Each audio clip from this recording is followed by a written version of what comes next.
Conversa de bastidor, com Malu Gaspar.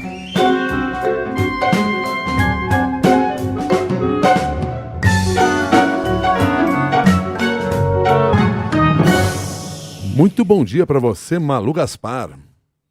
Bom dia, Milton. Bom dia, Cássia. Bom dia para todo mundo que está ouvindo a gente. Bom dia, Malu. Malu, Flávio Bolsonaro trocou a coordenação da comunicação após a crise master que atingiu a campanha eleitoral dele. Fala para nós sobre esse tema. Pois é, Milton, Cássia, ouvintes, aparentemente a campanha do Flávio Bolsonaro decidiu dar um freio de arrumação aí nessa situação que estava muito descontrolada, né? A maior crítica dos aliados do Flávio Bolsonaro em relação a essa crise, fora o fato de que o próprio Flávio escondeu informações, né, da cúpula da campanha e não deu a eles a noção de tudo que estava por vir, é também a questão da gestão da crise, né, porque a resposta que o Flávio vem dando a essas revelações que começaram ali com o Intercept Brasil e a cada dia surge uma nova, seja pelo próprio Intercept, seja por outros veículos da imprensa, a avaliação é de que essa reação é muito ruim. Ele vem dando respostas vagas, ele vem mentindo, né? Primeiro ele sempre fala, sempre que ele dá uma versão, depois vem uma revelação que desmente ele, até combinar com essa última reunião que ele fez com o PL para dizer. A pessoa é obrigada a dizer que esteve na casa do Vorkara entre a primeira e a segunda prisão para supostamente terminar o relacionamento, né? Aquela coisa, né, Milton? A gente não é feio terminar por mensagem, então fui lá falar com ele. Então, ficou muito feio. Então, por causa disso, a própria cúpula da campanha já vinha procurando outro maqueteiro, negociando aí com Eduardo Fischer, que acabou assumindo agora, mas o Marcelo Lopes, que era o publicitário que assumiu a campanha, não só como marqueteiro, mas como coordenador em geral, conhecido como Marcelão, decidiu se antecipar.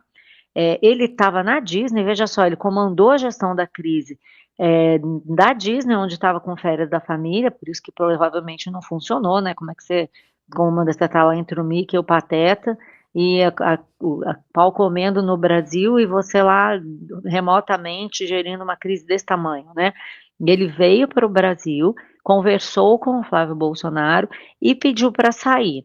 E as duas razões que ele mesmo tem alegado aí para os aliados, só conversou com o Flávio, são, primeiro, essa questão da gestão da crise, ficou muito desgastado, toda a culpa pelo problema, pela falta de resposta, pela reação desastrada do Flávio Bolsonaro às revelações do Intercept, caiu no colo dele, isso estaria prejudicando muito a pessoa que reagiu mal, né, que fez toda essa resposta ruim nessa situação difícil do Flávio Bolsonaro, embora a gente saiba que sempre tem a responsabilidade do próprio candidato, né. E a segunda coisa é a questão dos contratos que ele tem com o governo federal, né, para além da campanha do Flávio Bolsonaro, o Marcelo Lopes tem uma agência de publicidade, a Calix, que ganhou vários contratos no governo federal na gestão do Jair Bolsonaro, manteve esses contratos no governo Lula e estava recebendo 70 milhões por ano, mais ou menos, em contratos, em pagamentos por contratos de campanhas publicitárias.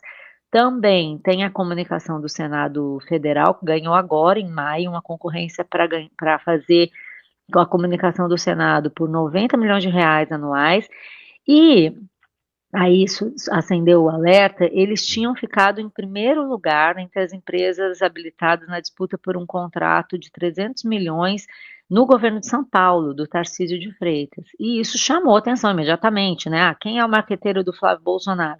É esse que acabou de ganhar uma concorrência de 300 milhões na gestão Tarcísio, opa, e aí o que aconteceu?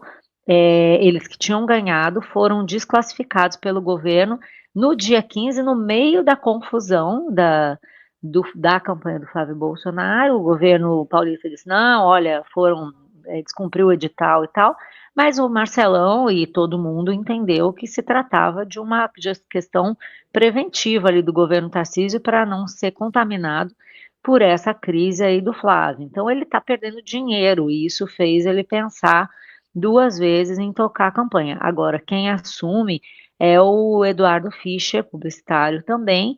Agora tem que ver, né? Acabou o publicitário, o escudo do publicitário saiu da frente. Agora nós temos que ver se a crise, se a ideia deles é virar a página, acabar com esse assunto, mas isso não depende tanto assim deles, né?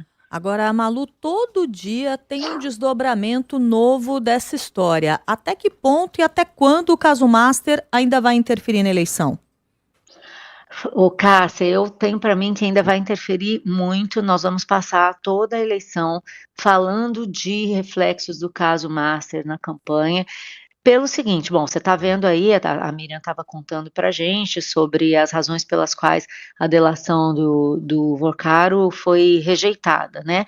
Mas, até onde eu sei, até mesmo pelo que ela está dizendo, né, a PGR, a Procuradoria-Geral da República, não descartou que as negociações continuem, e pela experiência que eu tenho de cobrir esses casos, Cássia, Milton, ouvintes, isso ainda vai continuar, assim, porque primeiro você tem uma rejeição, aí o réu, né, que tá o cara que está preso, vai pensar duas vezes, se deixou de contar alguma coisa, a gente sabe que deixou, o que mais ele poderia fazer para melhorar a sua situação? Ele está preso, o pai está preso, os negócios foram para o buraco, ele tem que salvar alguma coisa para poder vida, um sujeito de 40 e poucos anos, não é assim uma pessoa que não tem nada para resolver da vida, né? Então isso vai acontecer, eu vi isso na delação da Odebrecht, foi uma das principais, mas é muito comum que a primeira versão seja rejeitada, e aí o sujeito vai melhorando, vai lembrando, né, gente, de coisas, né? E a delação e a negociação continua. Fora isso, você tem a própria investigação, né, que está rodando. E nós estamos em maio, quer dizer, você não termina essa investigação em menos de 6 meses. Não é impossível isso dado o tamanho do esquema. Tem outra delação vindo à tona ainda também, em fase de preparação, que é a do Paulo Henrique Costa, que é o ex-presidente do BRB, que tem um pedaço da novela, né? Então eu acredito que tudo isso, fora a própria imprensa investigando, muita coisa que foge ao controle, tanto dos investigados, como dos próprios investigadores da Polícia Federal, da PGR. Essa altura, não dá para dizer que uma única pessoa, entidade ou força política tem o controle do que vai se passar daqui para frente, né? Tem muitos interesses em jogo e em choque. Então, eu acredito que esse caso, assim como aconteceu no caso da Lava Jato lá em 2014, como acontece nesses escândalos muito grandes, ele vai continuar tendo reflexos até o dia da eleição. E isso não depende do Flávio, não depende do Daniel Vorcaro, não depende da PGR, não depende da PF. É o caos da política brasileira. Muito obrigado, Malu Gaspar, pela sua análise aqui no Jornal da CBN. Bom dia. Valeu, gente. Bom trabalho para todo mundo. Até mais, Malu. 8h15 agora.